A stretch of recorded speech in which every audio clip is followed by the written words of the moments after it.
Yes. Okay, 7 o'clock. I'm start the September 4th Ione Town Council meeting with opening moments. I pledge allegiance to the flag of the United States of America and to the republic which stands one nation under God, indivisible, with liberty and justice. Thank you. Okay, John, bring us up on the minutes from last time. I made a copy. I didn't get the first page. You don't have it memorized? No. Brendan Clerk. Yeah. I can read the subject. We can delay for that's why I run back to the office and print out.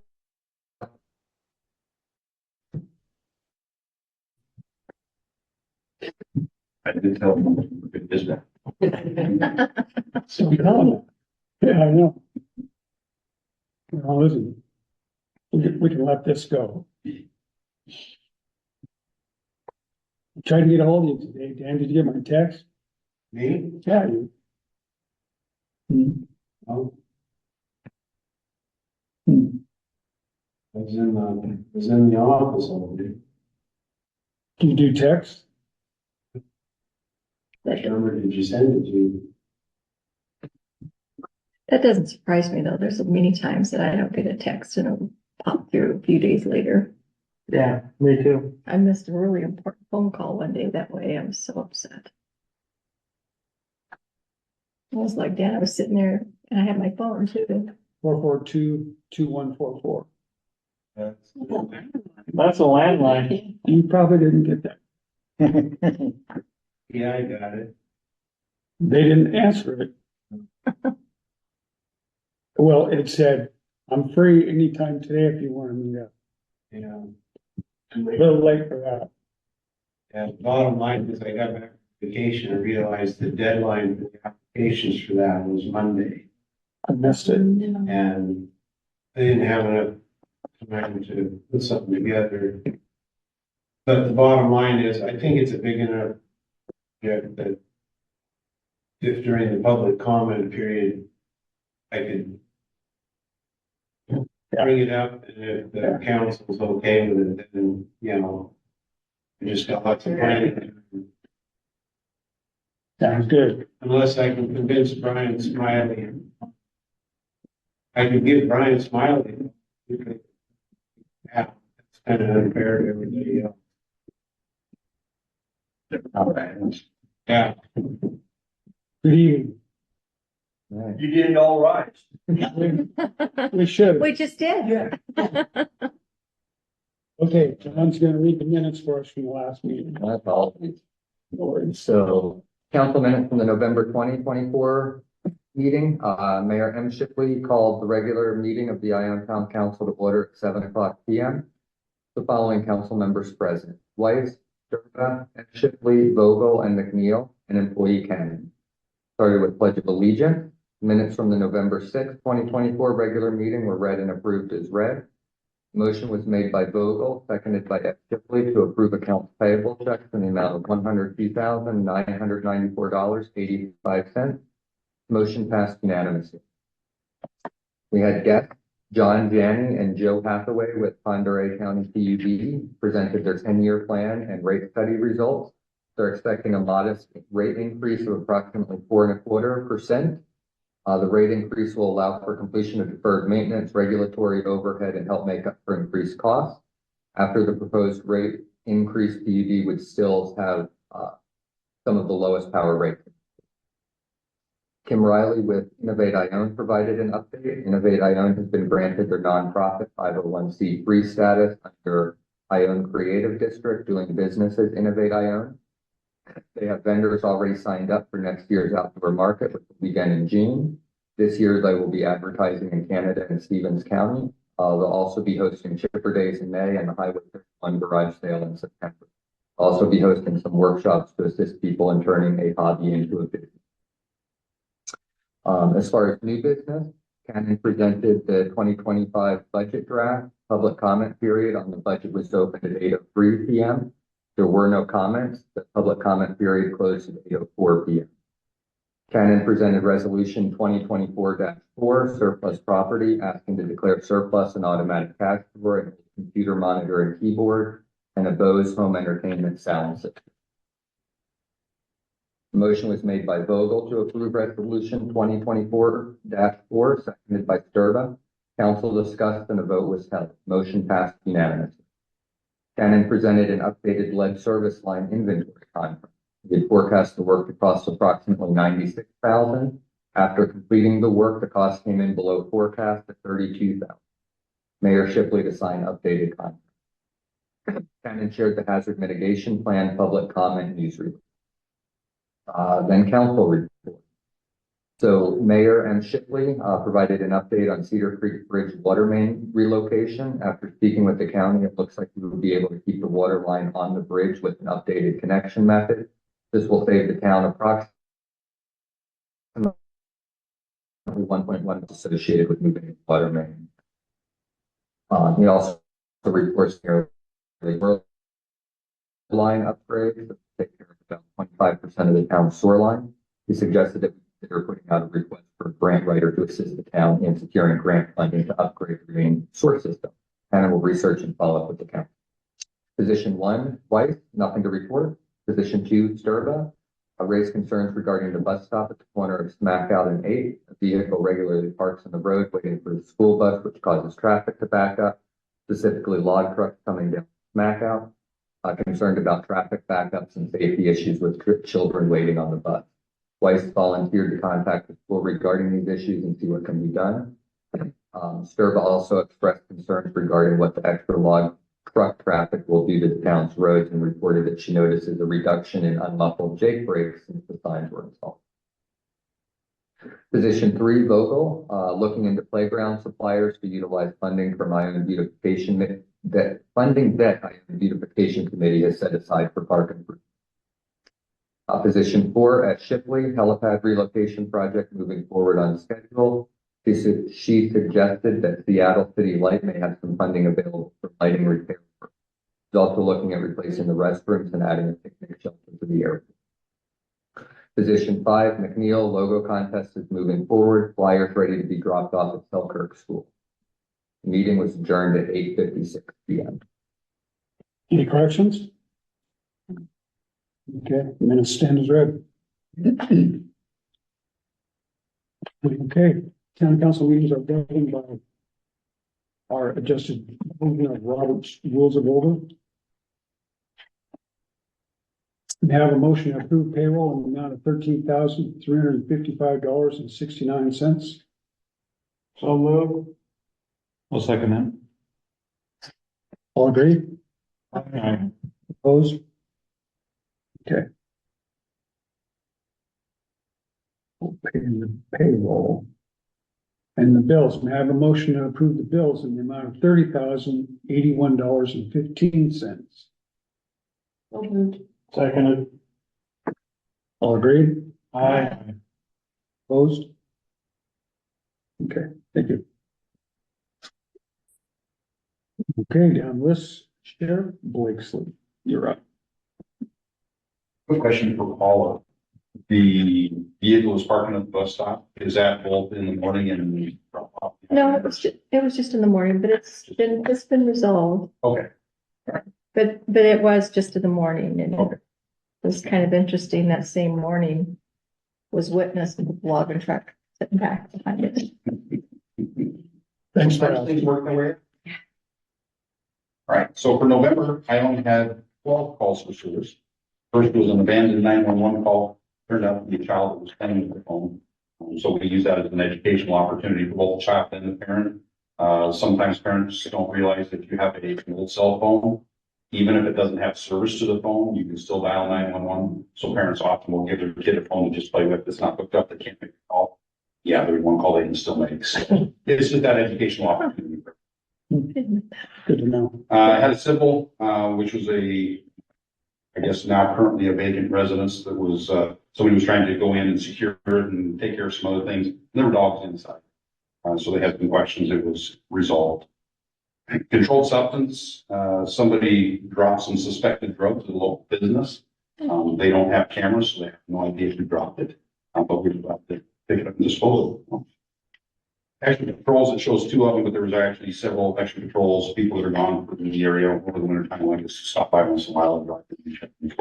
They did several, extra patrols in the area. Malicious mischief was a property, garage outbuildings, and I believe the residence was spray painted. They have no suspects. It was gray and blue paint. Sometimes people aren't very smart and they keep that stuff around where they have, sprayed on their hands or something, or they'll use it to tag some of their locations. So if anybody sees, typically kids, but it could be anybody with blue and gray spray paint, we'd be interested in talking to them. Paper service was just us delivering some civil papers. 3 suspicious circumstances. One was a damaged wood fence. They had no idea who or when. So we have nothing to follow up on there. Somebody was calling to report the online money scams. As we've all said for years, if somebody calls you or sends you an email or a message that says, hey, you've won $10 billion, all you gotta do is send us. Yeah, it's a scam. Just hang up on them or delete. Don't even read further. So there have been several people in this area in the last couple of months that have actually been caught in those things, money or issue for prepaid gift cards. Just don't even. So there is a website that we direct everybody to. It's IC3. And it goes to the FBI and some federal agencies that can follow up on that. They kind of track those things because they tend to, let's hit this area, then let's hit that area. And they try to follow it around, see if they can figure out who it's coming from and where to make it stop. So they are your best option. We still like to know about it because we like to know when those things are happening in our area. And we also like to tell people where they can go to get some form of enforcement out of it. But because most of those are coming from overseas or other countries, there's nothing that we locally can do other than document it for you. Let's see, and then the third one, pardon me if I smile, but it was items that were disappearing from private property and empty. Was items that were being damaged and moved and possibly stolen. And so the reporting party, oddly enough, when we offered to take a criminal report on this, they decided to end it. So they didn't want us involved. So, yeah, so it's kind of self-resolved with this one. It's something. Although I did hear that there's a possibility that some of those folks are still staying in the trailer behind the main residence, and I understand that that's not supposed to be happening. So I have a phone number for the person who's kind of in charge of the property. I'm going to call them in the morning and kind of figure things out and see if maybe we can go take some enforcement action on that part of it and get them completely off that property. So we'll see what we can continue up from there. We had one person, individual with local warrants that we picked up and took down to Newport, and then welfare check was a report of some people that were arguing. The deputy was in the area within a minute or two, and they didn't hear or see anybody. So nothing to follow up there. Those are your calls for service. Slow month. The town of Cusick actually had more than you guys did. So. Good job. Any questions for Sheriff Blitzen? Okay, thank you, sir. And next on the list is Blake McKiernan, but I don't see him here. So he gets passed. New business. Proposed sewer rate is, John, I want you to fill us in on that. Sure. I'm going to make an attempt to share my screen here. I know that this is printed out for the council members.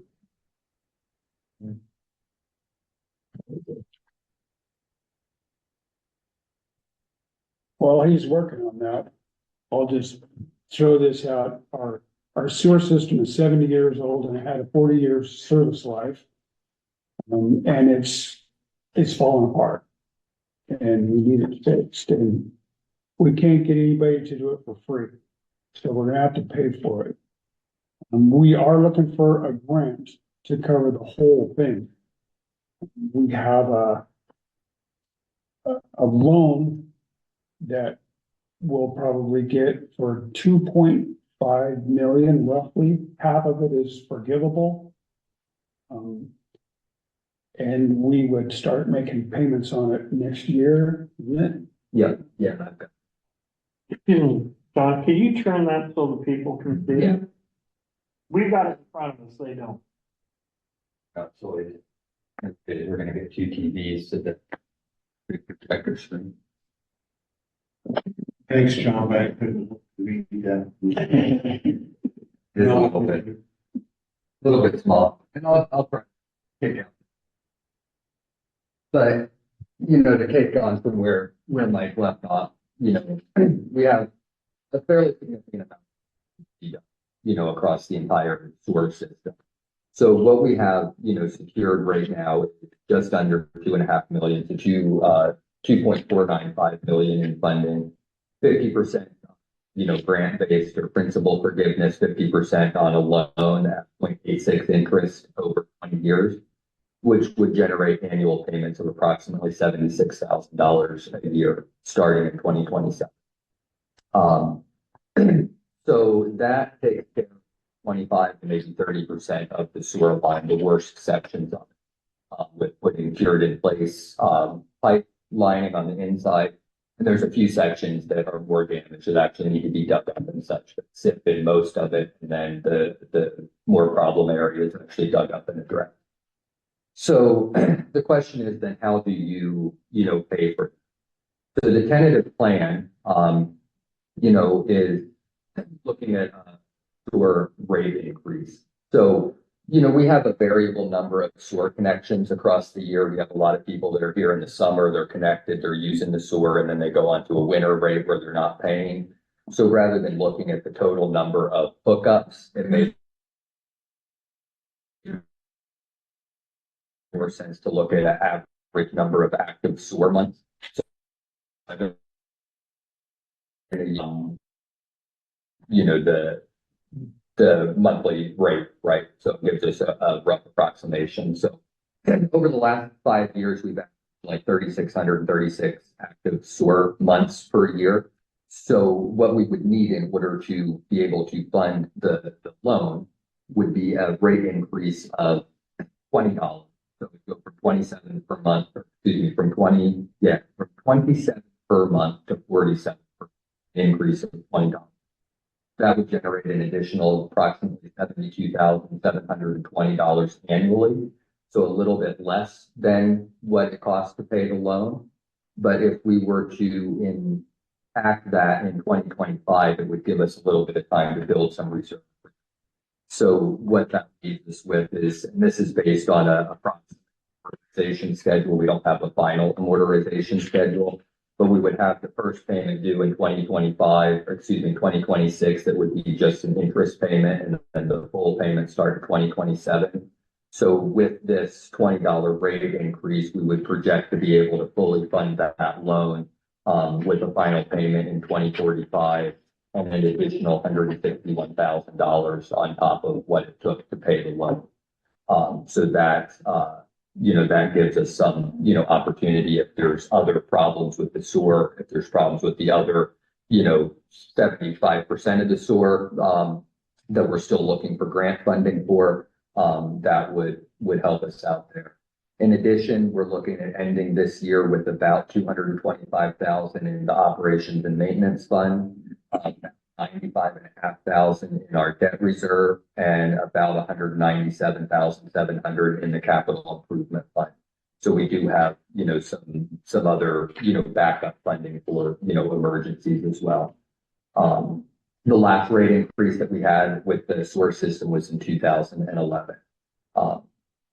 So, you know, the primary, you know, risk, I suppose, is, you know, increasing expense. You know, if we don't do this, we're going to wind up spending money one way or the other. So the other kind of piece of information is, you know, this year we've had a sewer break and several sewer clogs.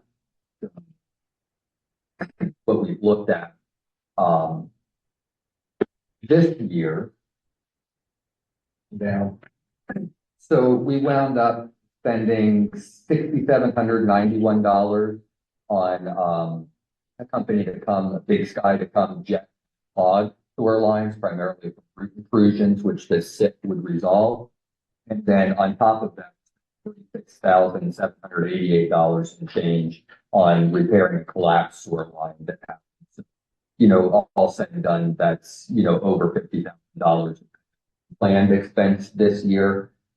Just keeping the aging sewer line from being completely, keeping the sewage flowing.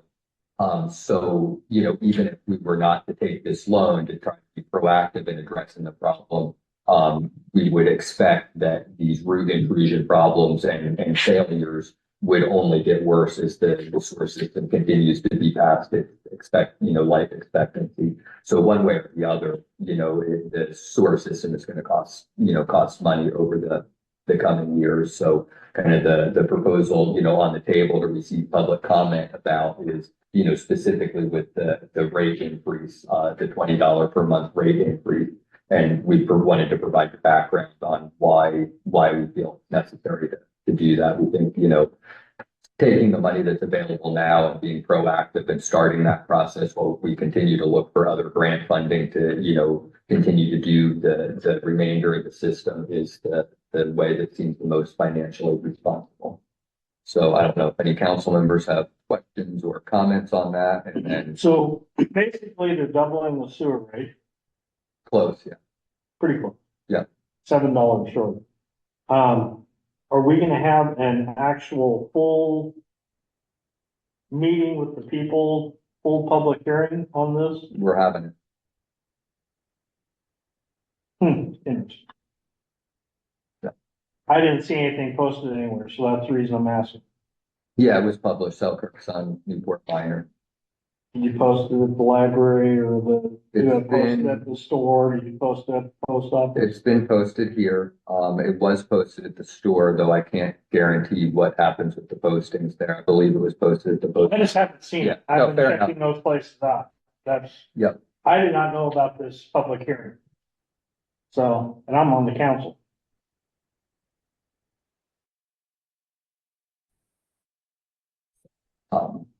Yeah, so that's, so the intention is current council is done, have public comment on it, we can have more discussion. A decision does not have to be made today regarding the rate increase, so I do have the ordinance prepared. So if council would like to, vote and, take action on it today, that is a possibility, but it's not mandatory, so. To redo the whole system, not redo it, but to put this tip in, Tip. what's called tip. SIP, So, tip, yeah, cure in place pipe. what's the acronym? Yeah, cure in place pipe, SIP, CIPP. So they blow this stuff inside of the pipe and it solidifies and lines the pipe with no seams, so roots can't get in there. And to redo the whole system in this town would be somewhere in the neighborhood of $6 to $7 million. Yeah. And we know that the system is failing. We also know that as time goes, it'll accelerate. So we have to do something. And ideally, we're looking for somebody who could write a grant for the whole thing. And from what I understand, grant writers, some grants will include a 10% payment for the grant. Somebody could write a grant for $6 million.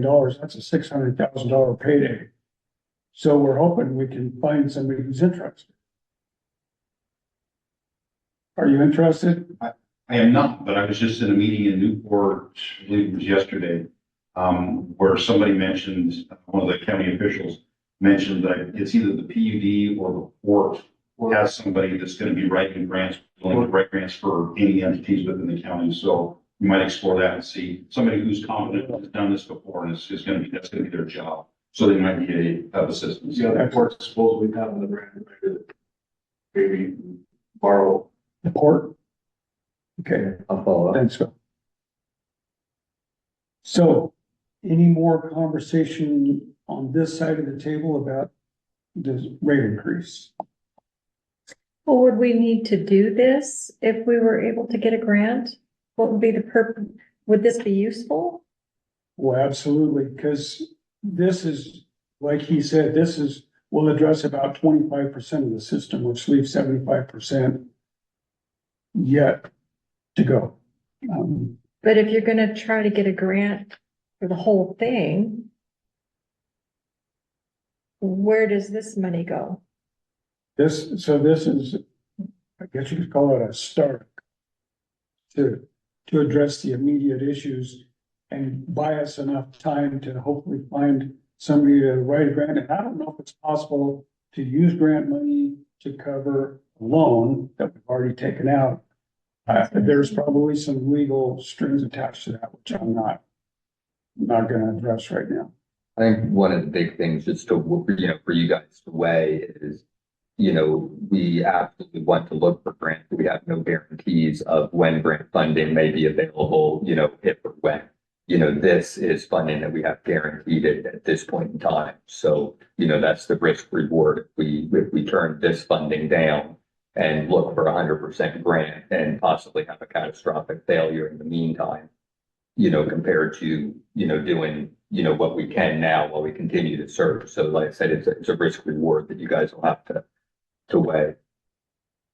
And the event that we had not long ago cost us a little over $50,000, and it wasn't big catastrophic. It could have been, not to mention if our sewers start running backwards into people's houses and cleaning costs, and this could turn into a nightmare in a hurry. He understands. We had one lady blowing off her toilet and she wasn't very happy with it. So we had to do something. I mean, I certainly see the reasoning behind doing this. I just hate to do it to the people. We already live in such a depressed area, That's such a huge increase. Well, but we but all want to flush our toilets too. on my calculations, if we have to do another 6 million, if we had to do payments on that, that'd be like another $100 Yeah, so that, more. when we very first approached the engineer, and it was like, well, let's look at writing, a proposal up for the 100% of the system. And he kind of laughed. He's like, that's probably around $7 million and probably like $100 a month rate increase to, pay for that. It's like, clearly that's not, reasonable. So, we kind of scoped down to, we built the grant, and the application around approximately $20, was kind of the maximum that we could to manage. So, that's why that size was selected. We would love to find a different way to do this. Right. The repair that's looking at being done, how long is that supposed to last? So the cure in place pipe has an average life expectancy of 50+ years. And the benefit that it's not, there's no joints, the way that they install it, there's no joints. So one of the largest problem we have with the sewer system is root intrusions, right? Which are repetitive, because once they weasel their way into, a joint, you can go in and clear the sewer line. But then the roots just, regrow. That's not a perfect nutrient solution, to grow into.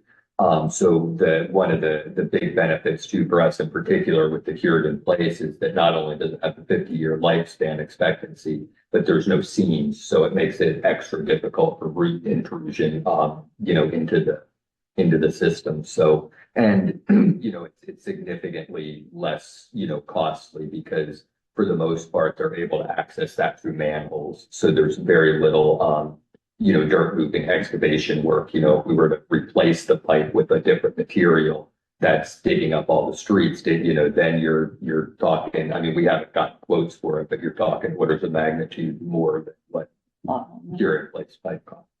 Digging up streets, digging up the highway.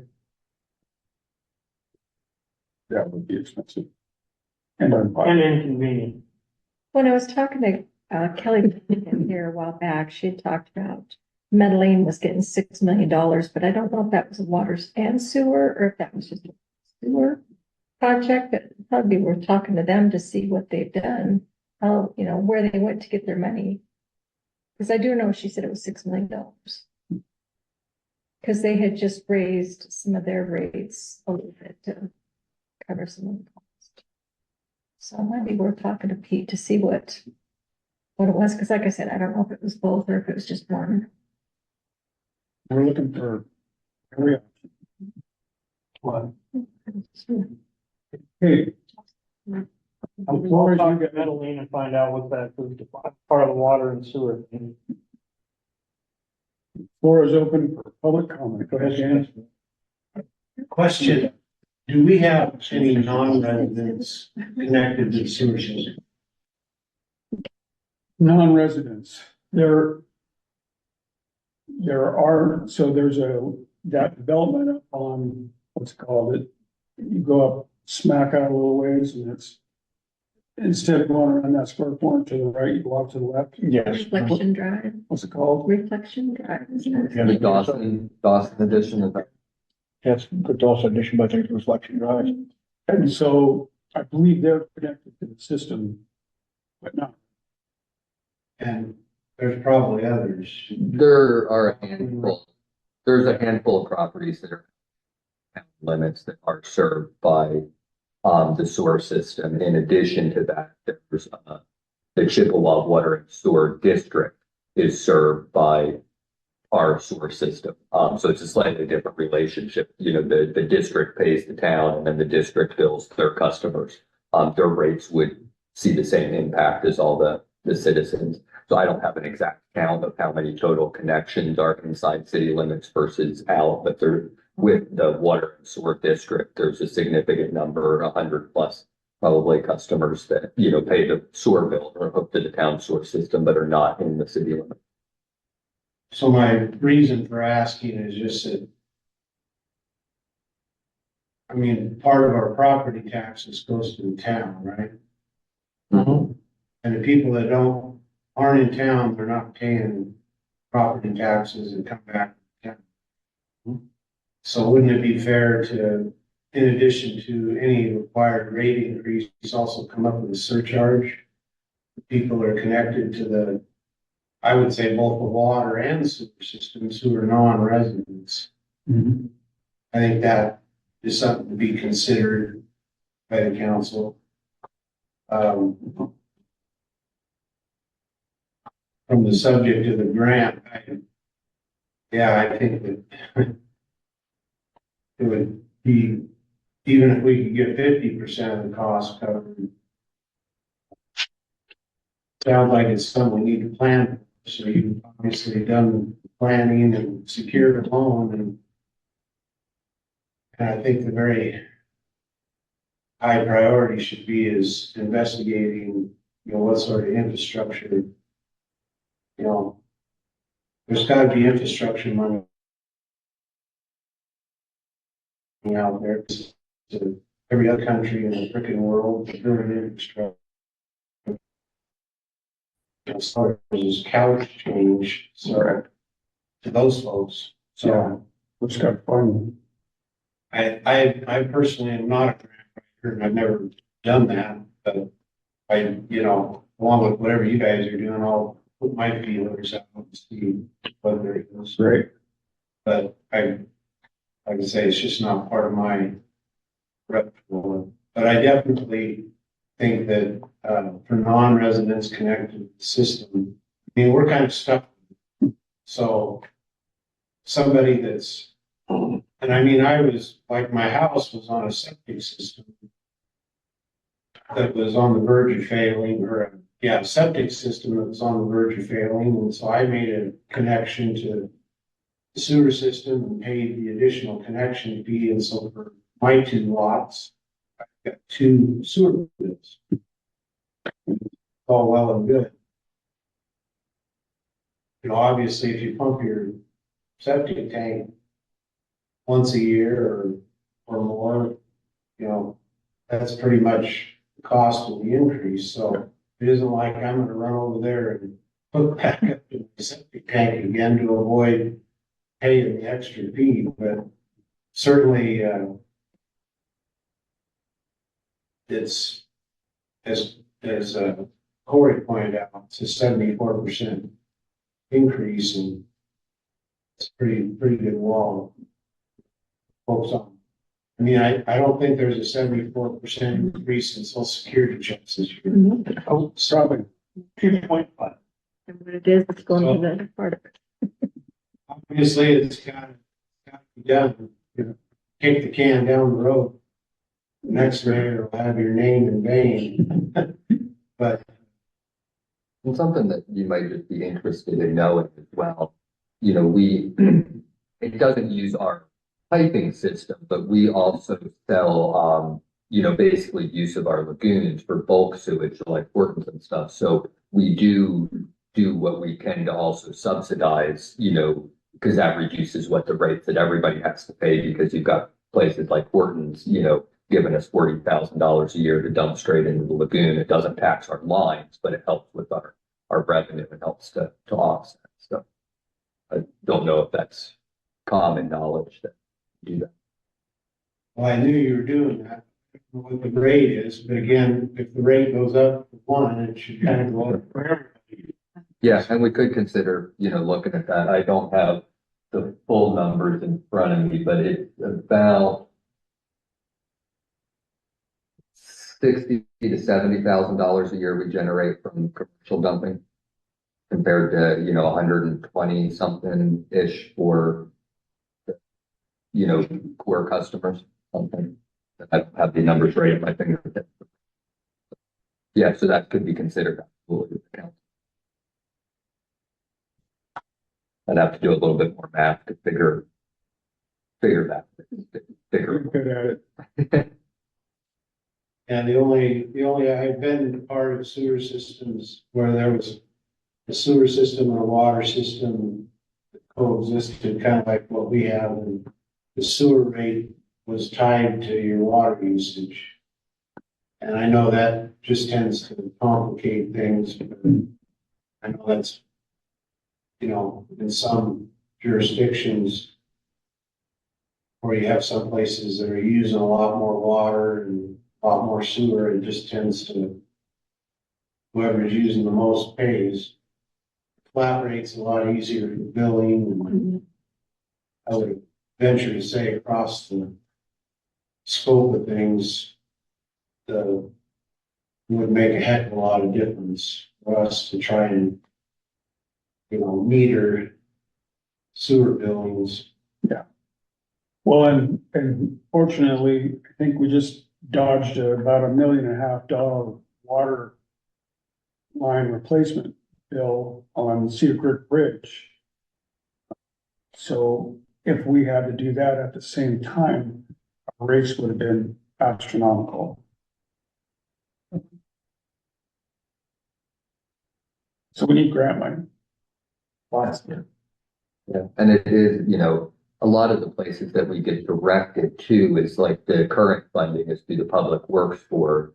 So, there's a lot of like state agencies that do like the infrastructure, but a lot of them are structured in this loan, loan path.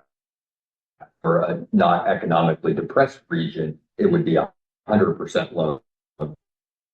As depressed, they forgive 50% of the principal, so it's essentially half grant, half loan. And that's the highest percentage they go, so they don't do any more, than that. So like I said, we're, none of us are experts in it, so we're open to suggestions. But we have looked at quite a few places, and a lot of the leads that I've run down, run into that same sort of structure where it's, it's a loan and they forgive a portion of the principal based on the economic depressed, level of the jurisdiction that you're in. There's lots of, right now, it seems like there are lots of 100% grant funding things for EV stuff, right? We could put EV charging stations all over town for free. There's environmental stuff. If we had, environmental cleanup, of the river or stuff like that, green energy. So that's kind of where, at least in my investigation so far, there's all sorts of grants for that sort of stuff, wetland rehabilitation, yada, yada, yada. But when it comes to like port infrastructure, road systems, water systems, sewer systems, a lot of those, wind up being like some combination of grant loan funding. But I'm not an expert and I haven't been able to, exhaust all possible, avenues. So I said if we, and following up with, the port, I think is a great idea too. Because, yeah. So do we have any more public comments? Sewer rate increase proposal? What kind of, equipment does the city have to maintain septic systems? Septic systems You know, like backers or rod machines or that sort of thing. don't. You know. So I don't know if you get it on the same grant or different grant, but maintaining is a good longevity of that system right on out there. Mhm. And I imagine that the system that's in place now is fairly ancient. Yeah, about 70. And so to replace the whole thing would be astronomical because you're looking at repaving and then this economy is just not gonna work. That's what I wanted to Yeah, the liner would be a good deal. I've known tree roots go right through cement and rock and everything else. I used to work for Silver Bowl County in the sewer systems over there. And we had quite an ordeal with sand, tree roots. Sand doesn't move well, as you know, down here on the corner by the store. Mhm. Last year, Roger had to go down there with a garden hose and try to run it across underneath the road and plug to get that big mud puddle out of it. And I was telling him, I said, you know, if we used a pressure washer on a hose with a guy, through there, I said, but you know, Roger, it was his idea, it was mine. But that's pretty antiquated to use a garden hose to. You gotta move them out. Well, they do have a small jet rotor for that purpose. You what? A jet rotor, Yeah. just a high pressure hose up to 1,500 PSI, I believe. It was purchased when I worked for the city. It's got jets that come out of an angle. Exactly. Straight ahead. So do Yes. we still have that? They still have it. It's there. Oh, you have one of those? They have, it. Yes, they do. Oh, okay. I wonder why you didn't use that. Oh, well. The reason that it wouldn't have worked in this last incident was because the pipe. And we're down And here. in fact, what happened was Big Sky came down on First Avenue and sent that jet up the alley, went underneath the highway and got part way up to just right out here. There's a manhole right out here in the alley.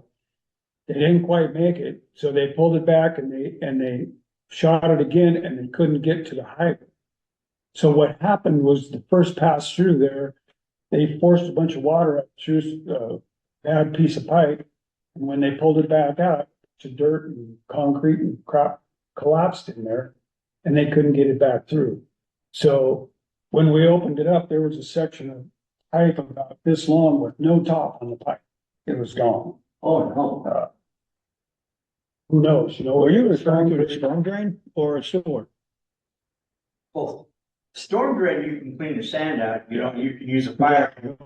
I could flush it all out. You start, if you're gonna be, it's gonna be going to the river, that point to this point and on to the far end. You're right. But it's different. It's a smaller pipe, it's got a lower grade, and you got obviously a lot more that can jam up on you. So the hose that you're talking about, it'll work, but not quite as efficiently as sand.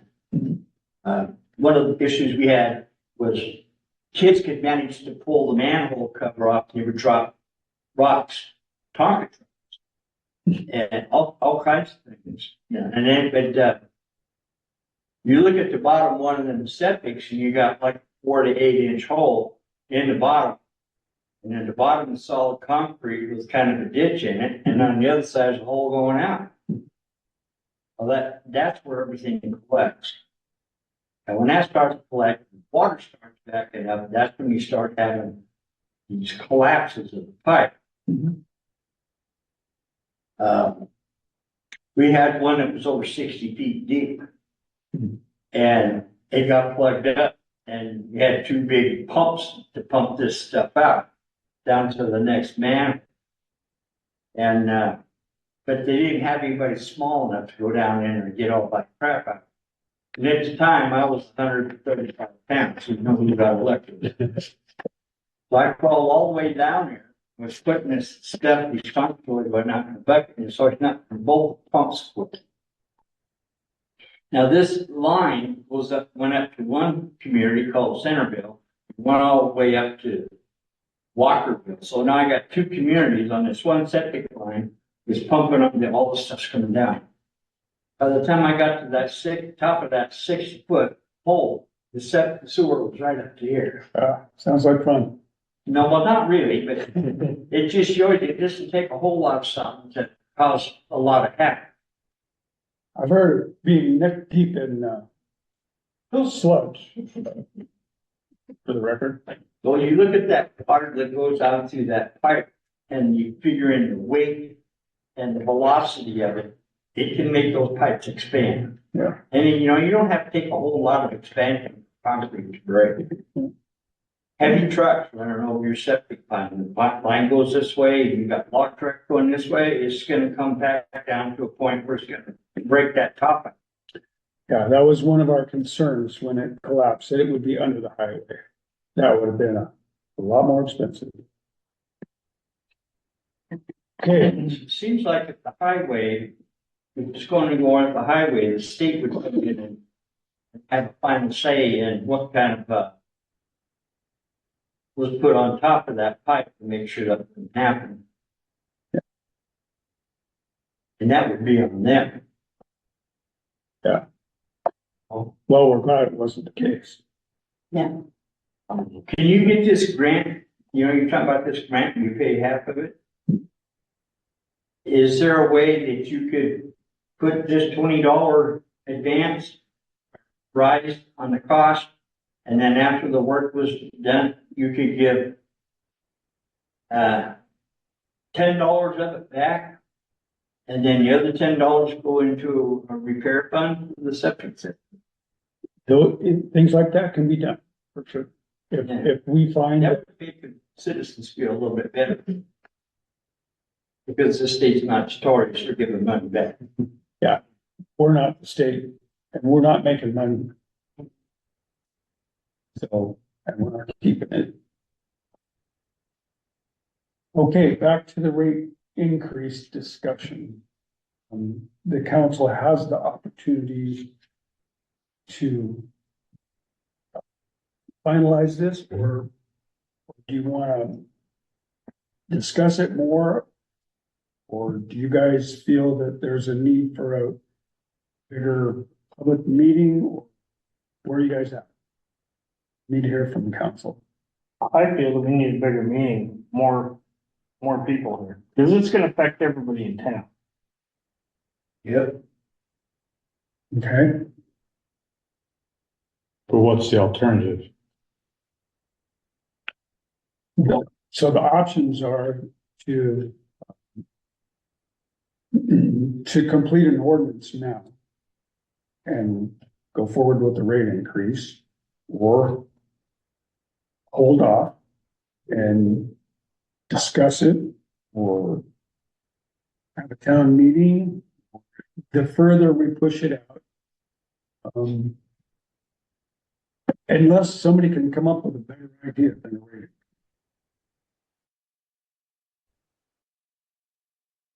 Just out, why don't we put some kind of what the proposal is and what we're doing, because that's gonna hit everybody. And, if we do another public meeting, set another date then, and if people show up, great, we'll explain it, and if not, then at that night, prove it.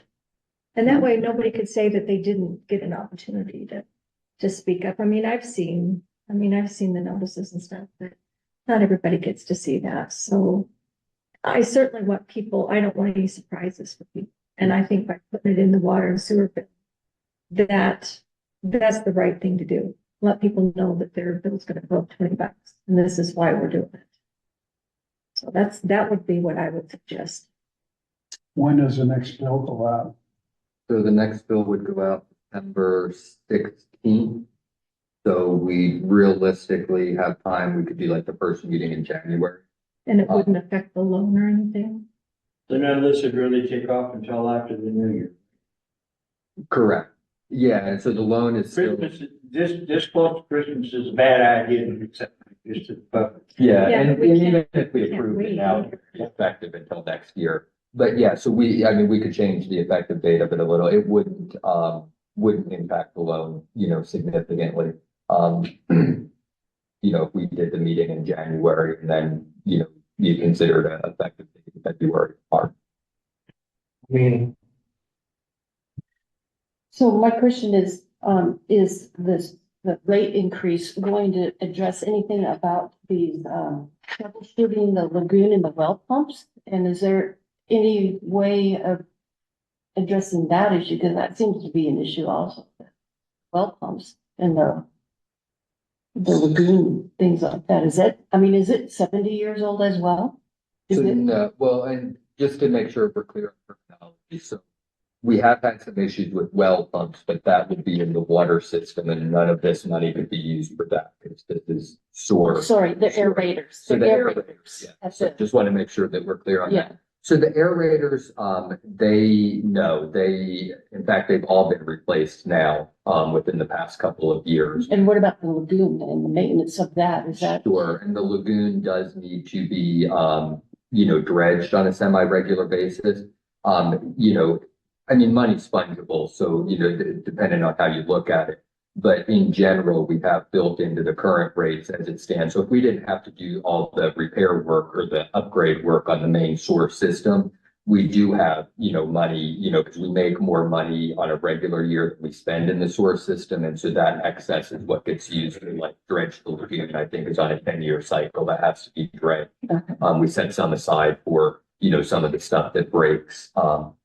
That being said, I think we could probably do better with a better preventative maintenance Yeah, program. yeah. And could probably get some more longevity and a little bit more warning out of some of the systems. I think that's a town weakness in general. But as far as taking care of those things, we've historically, we've been able to with, the current rates, the way that they are. The big, change to that is the need to do something for the lines.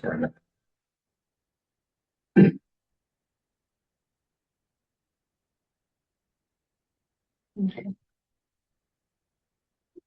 Any more questions or discussion? So we have a couple of options. The first one would be to go forward the The ordinance? the rate increase in the ordinance. The next one that I'm hearing would be to delay it until early January and have another public meeting that could, where we could get more people involved. And so let's do it this way. All in favor of just going forward with the rate increase now? Raise your hand.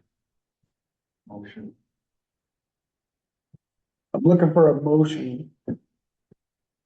No? A motion to go forward with. I'll make a motion to, have put a notice in the bill that there will be a public hearing and have more people come to. Okay, so That that would was be my option motion. B. I would say. On purpose.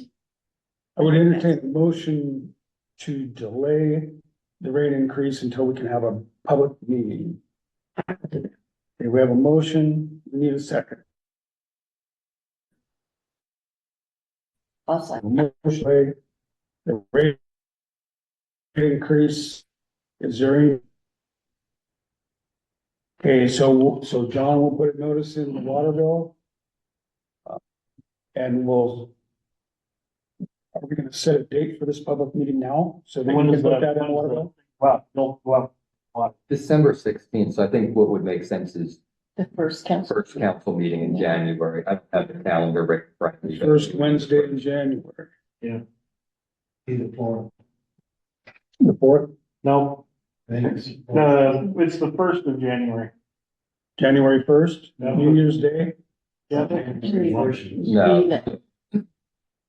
So Well, it's right into The December. calendar right here shows the 1st is on Wednesday. Yeah, so we want Second. And that's Second still on not the gonna eighth. affect the loan, right? The loan wouldn't have to start being paid on until, But I mean, he 26. said there's some things that have to be tweaked on that. if Well, we extend it the out. big thing is that, you know, at some point in time, we're gonna get underwriting documents for the loan and we'll need to, you know, sign a name that says, yes, we're taking this money. And at that, we can't in good conscience take that money without having either enacted a rate increase or come up with another solution for paying it back. So we have until probably late January before we have the underwriting documents and have to finally sign on that line that says either we're taking the money or not.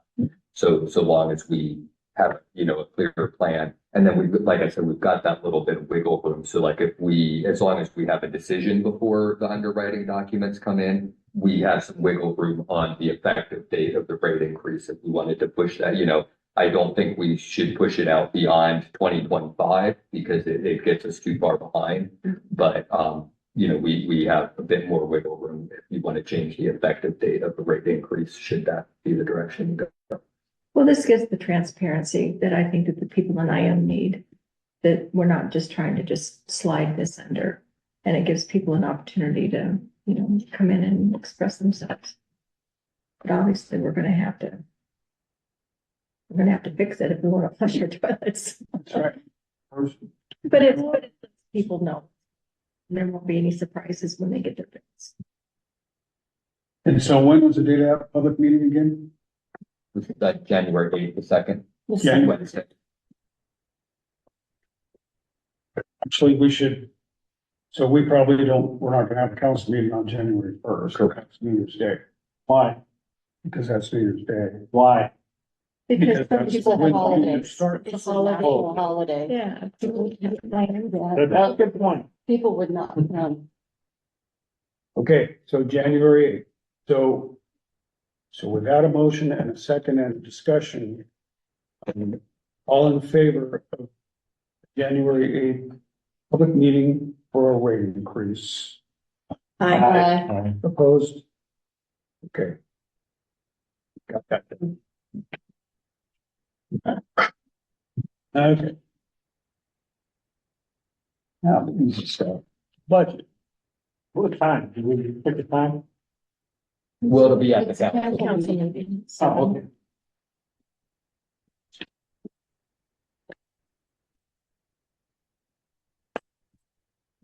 Okay, old business. What's before us is the approval of the 2025 budget, which we've all seen. We had a workshop. We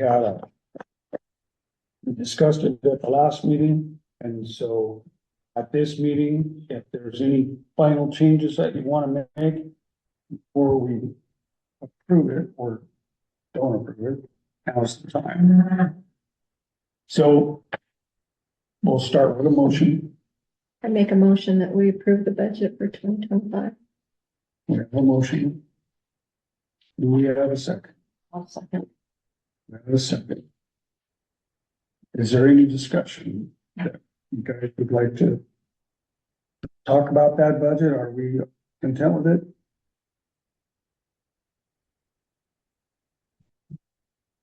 Opposed? So are you all in favor?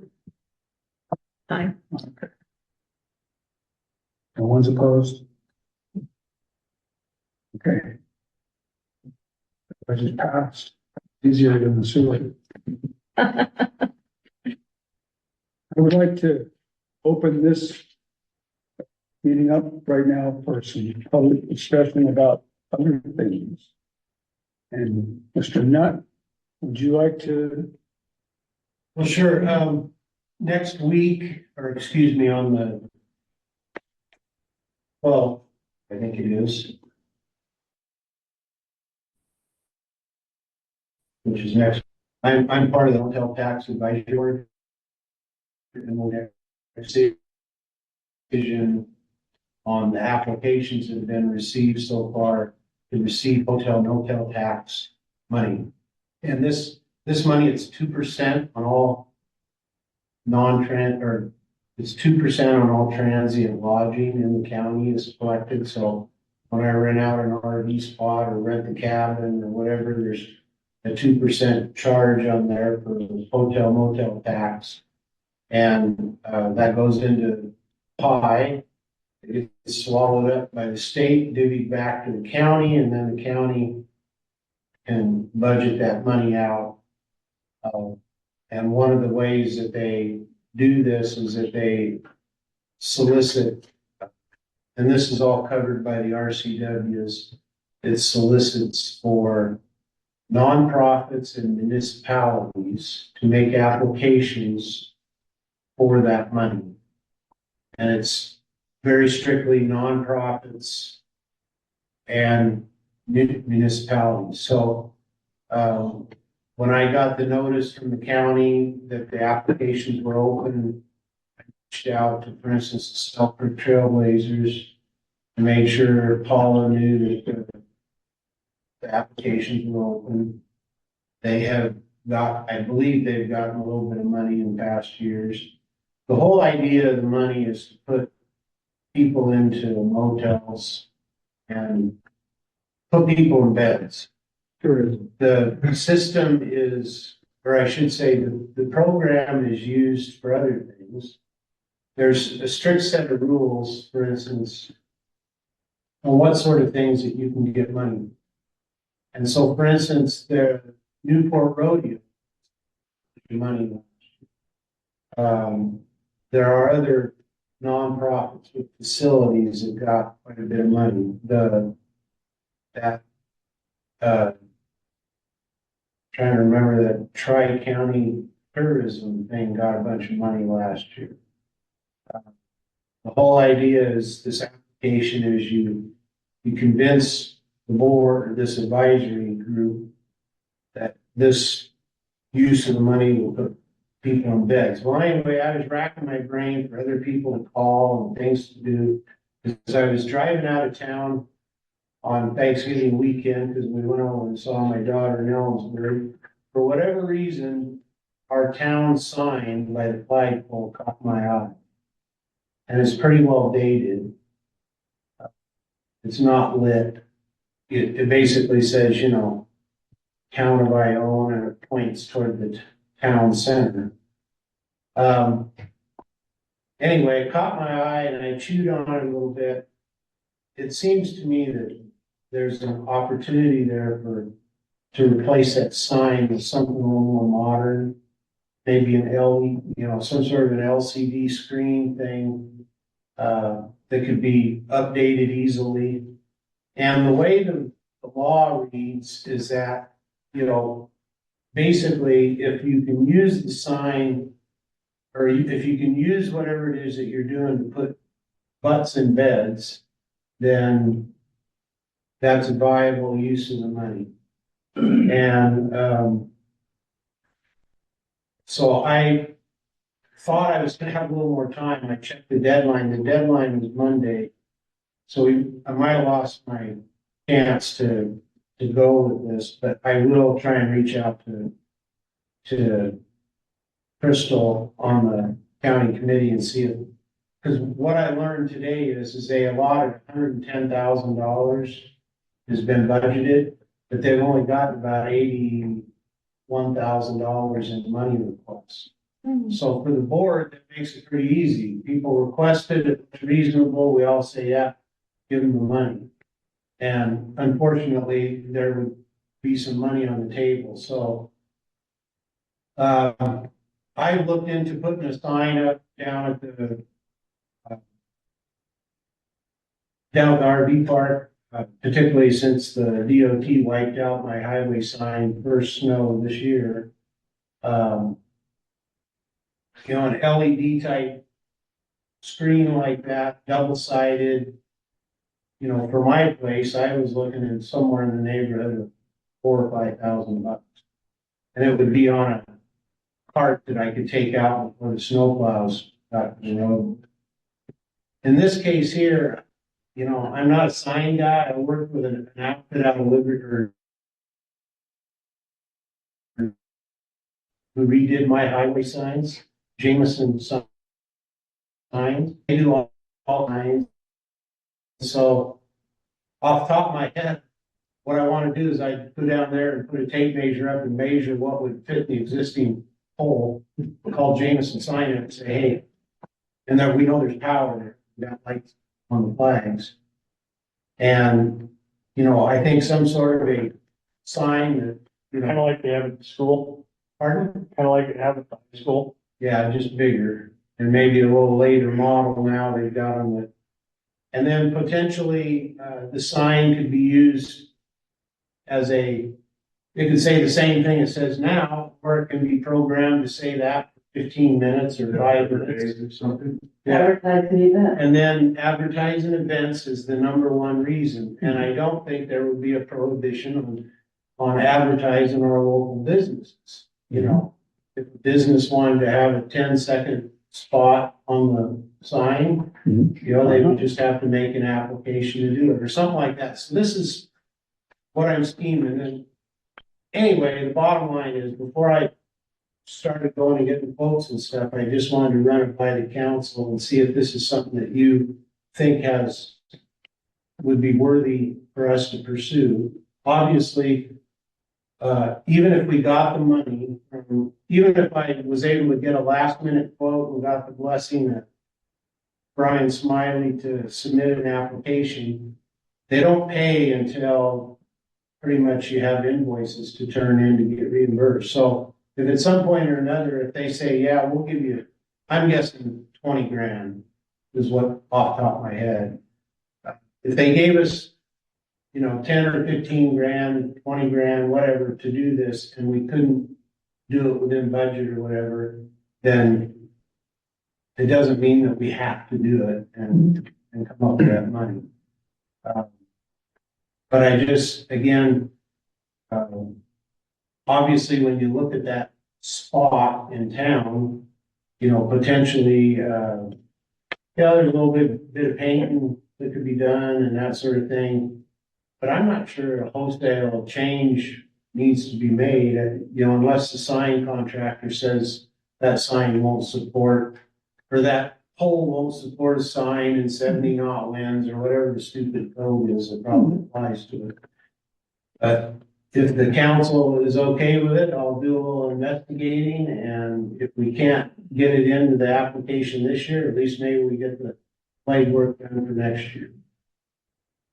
So that's what my proposal would be, that, like I said, I don't think it takes a motion or anything. I think if you guys are okay with me doing that, I just don't want to be poking my nose around on something that's, you know, maybe Ken is the original owner of the sign there. Thank you. He's gonna be really PO'd if we. So what do you guys I think? think it's a great idea. Great idea. I think that's a great idea. Yeah. And, you know, and there's, you read the RCW, it can be a little bit imposing, but, I think personally for next year, whether or not this can happen this year, I think it's kind of doubtful, but, Right. moving ahead, I'm probably gonna propose that we put together a little committee of townspeople or work with some of the other, the beautification committee or whatever, because there's some opportunities in that money. And the whole idea is to put butts in beds. Right. Improve tourism, and since it seems like that's, you know, all we've really got at this point, and I know my business was down almost 30% this year because of fuel prices and everything else.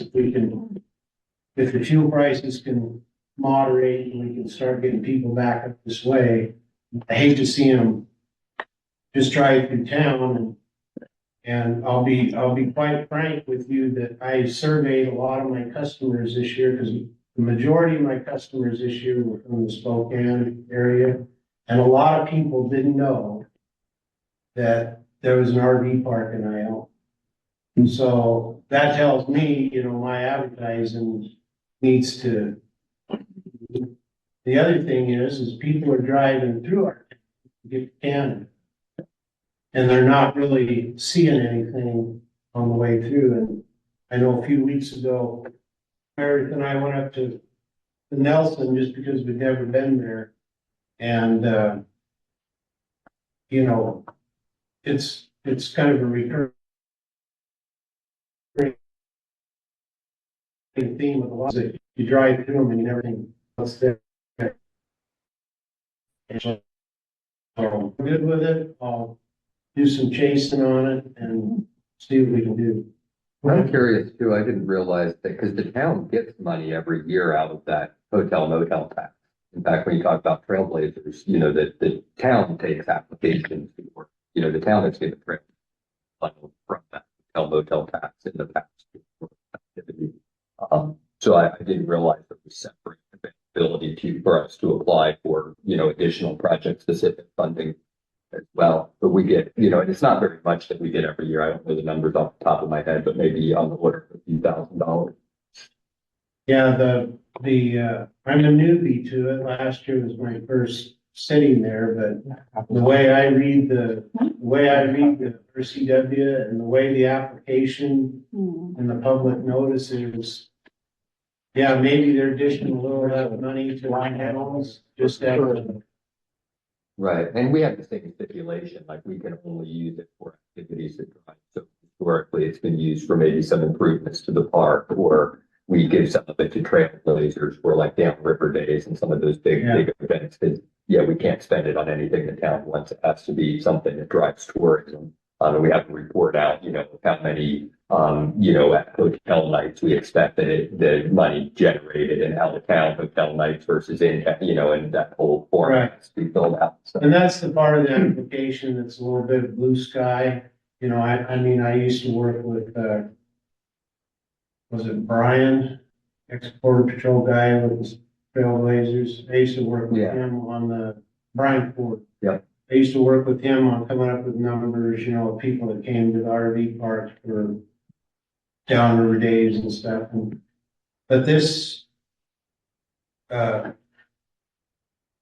appears, if we've been getting money before, which I didn't know, you know, that maybe they're just dishing something out, but there's, in the RCW that I read, it made it real clear that, municipality Sure, yeah. could certainly get the money. And certainly no other entity here can go replace that sign except the town. Right.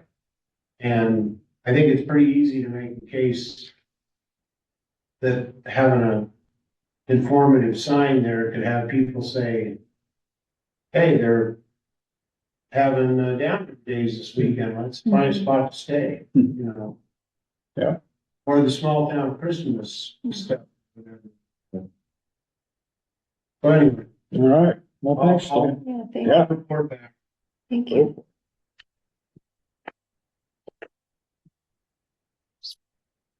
Let's see, any more public? On anything? Want to throw tomatoes at us? or- I think everybody in the council deserves a 10%.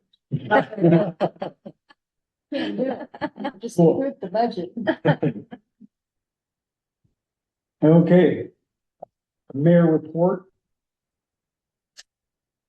Life is good in Ione.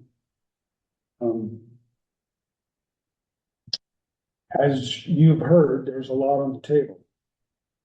Sewer system, water system.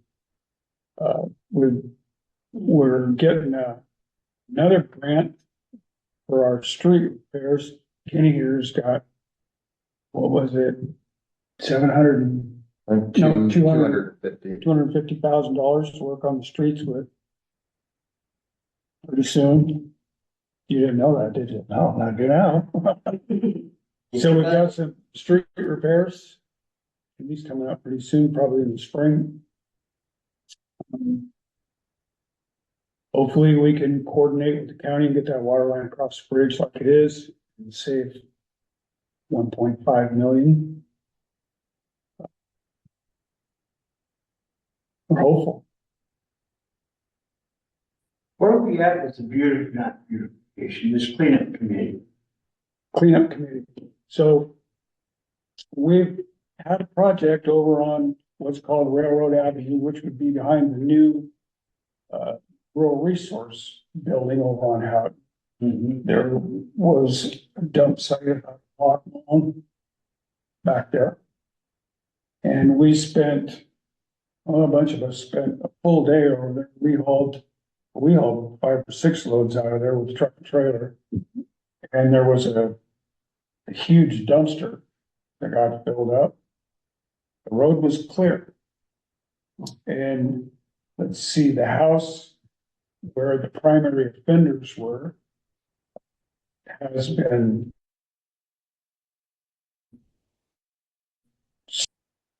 or foreclosed, or anyway, they don't live there anymore.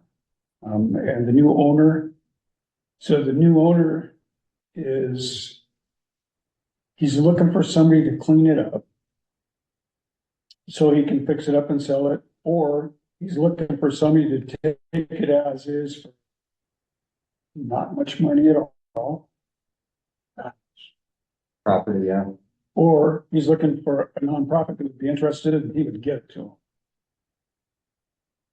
So, what's that? Little benefits, we have that little room in the private basement. Yeah, not even in cutter basement. Okay. She's looking, That was very needed. she's looking for a spot. Yeah, that was very needed for communities. So there are options with that property, but the good news is the people that made the mess are pretty much gone. I don't know how far they went. I don't think it was very far, but at least that spot is getting cleaned up. No, the house is dark tonight. What's that? The house is dark tonight. Yeah, I don't think they have any water. You know, The guy was telling me it's gonna cost between 40 and 50 grand to get it all cleaned out. yeah. A lot of work. But sweat equity, right? So Oh, there, absolutely. it's not on any schedule to attack it again. The new owner or the guy that left? No, to clean it up again.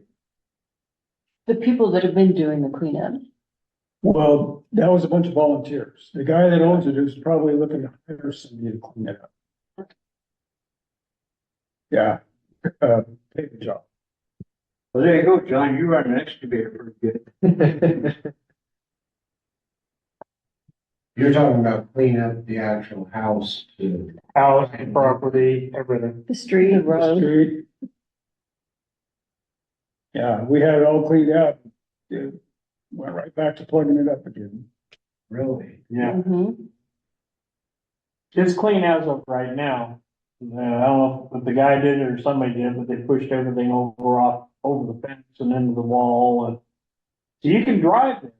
I just would be very careful about hitting something like a nail or a screw or.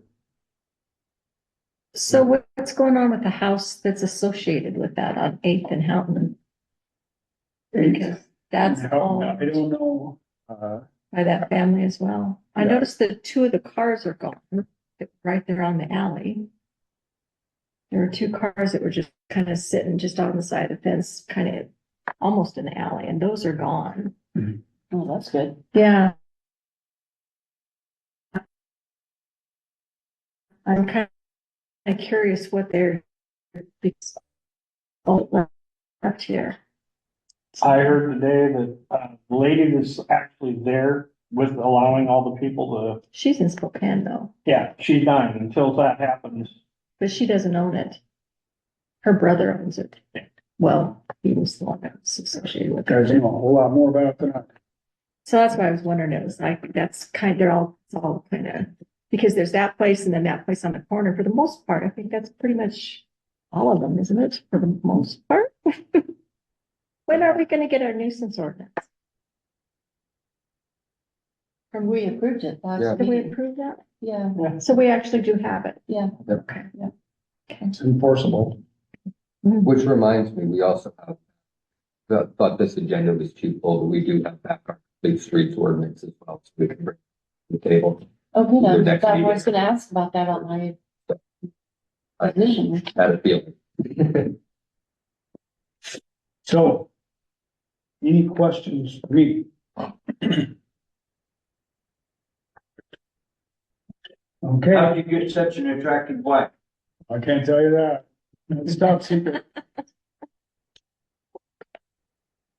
Mr. Weiss, position number one, you're up. I did, go up to the high school the day after our last meeting on the safety issues at, Smack Out in 8th Avenue.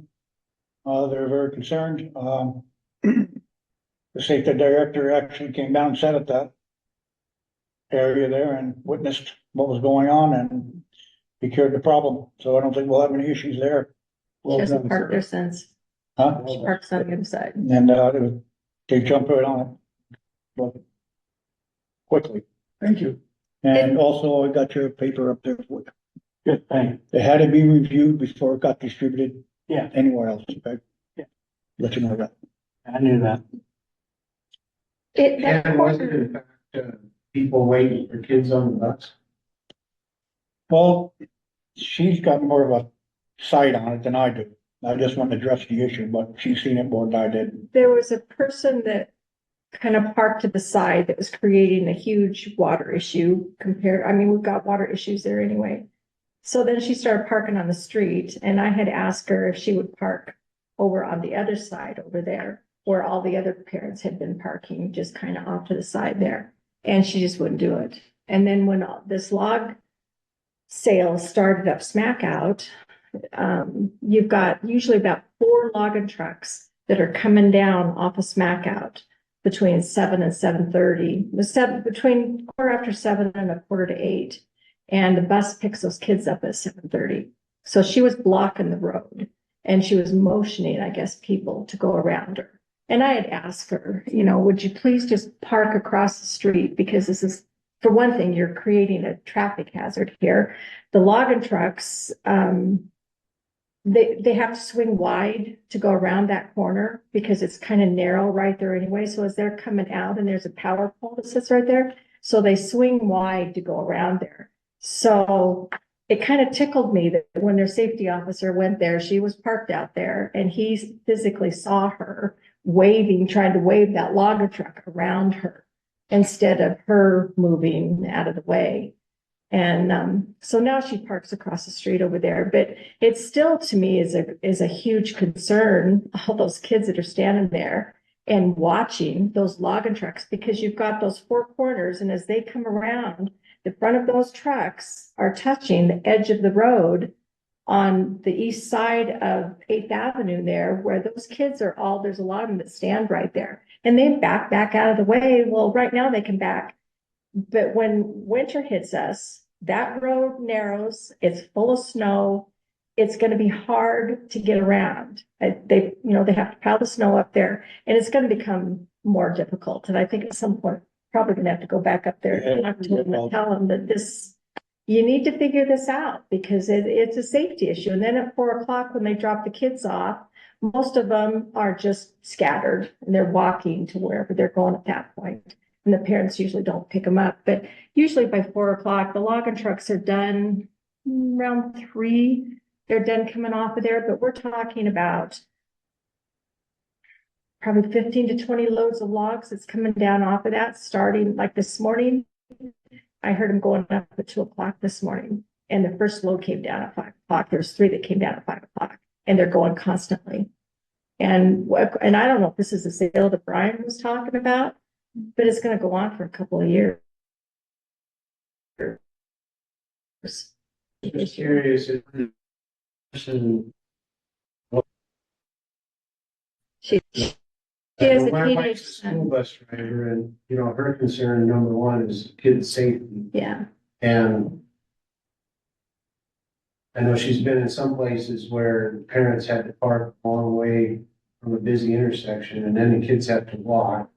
no, there's plenty of room to park across the road over there. There's no house on that one corner. And right now, with Jeff being gone, there's nobody living in that house. So you've got Blackwell Street there, where there's plenty of room to park, and the kids. And I mean, these are teenage kids that she brings down, and they just sit there and wait for the bus in the car. And then at night, then they usually walk home. So it's not the main thing is the traffic of logging trucks.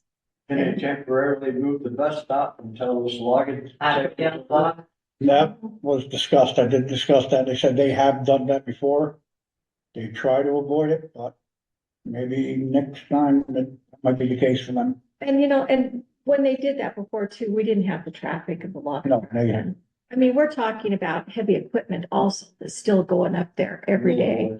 It's a huge sale, so it is a traffic issue right there. And a safety concern, but, Yeah. And What what, I read about it, it's supposed to be a 4-year project. yeah. oh, As you said, when the snow starts getting piled up, there's less space to park, less space for the kids to stay. That road right there is awful. It is awful. That's why we got a 4-wheel drive car to get in and out of my driveway, because that part of that road is awful. So I suspect with the log trucks, it's not getting better.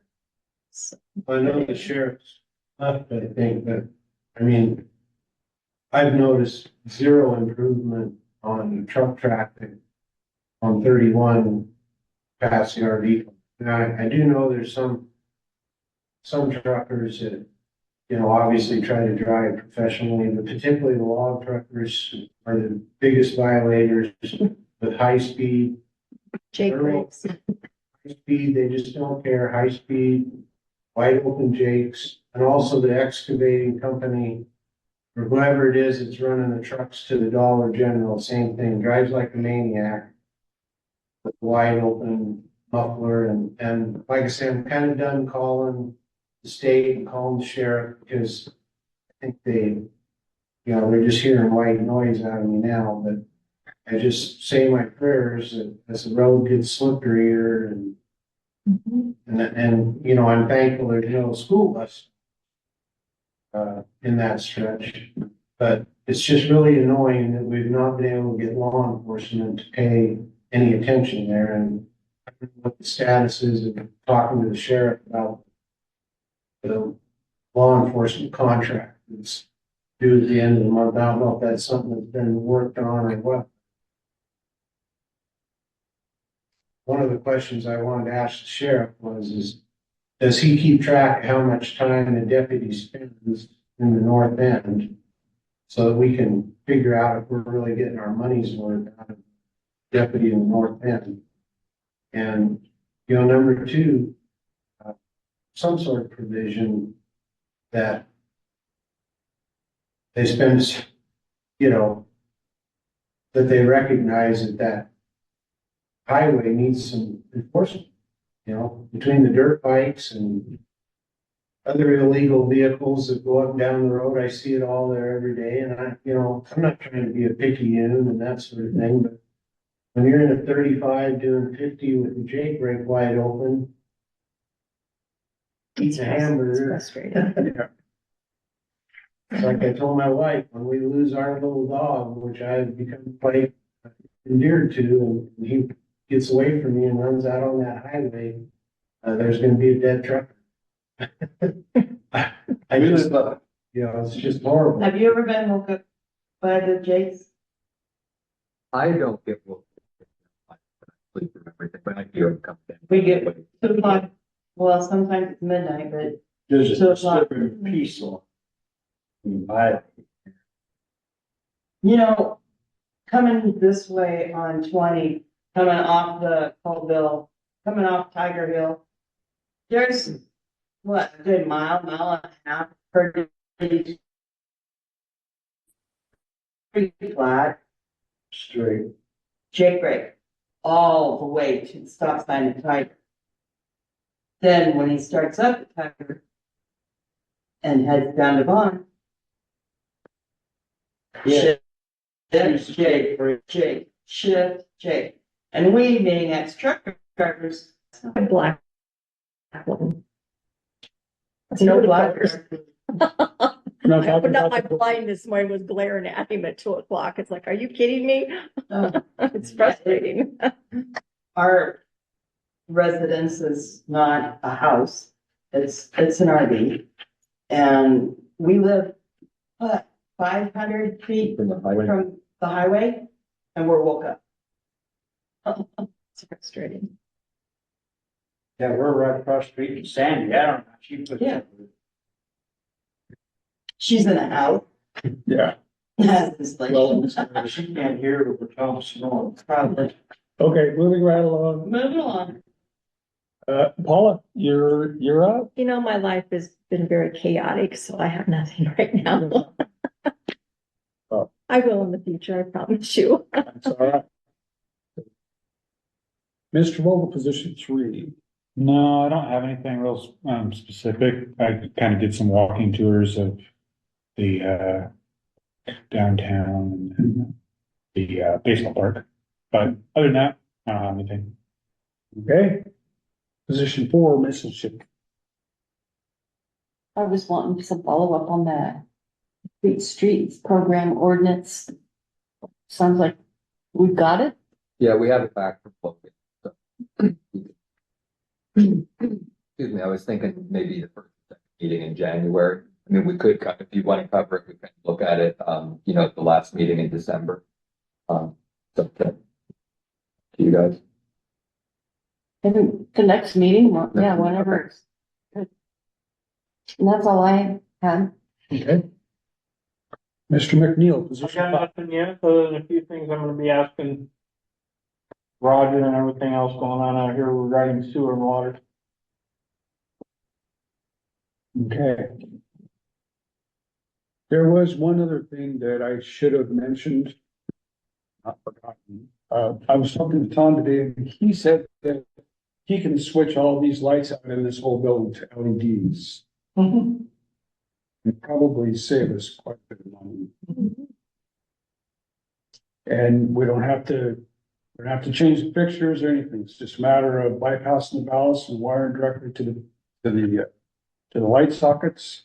And you can put LEDs in there. And he said that he's done it before and he would be happy to do it. So it's something to think about. You have to buy the bulbs.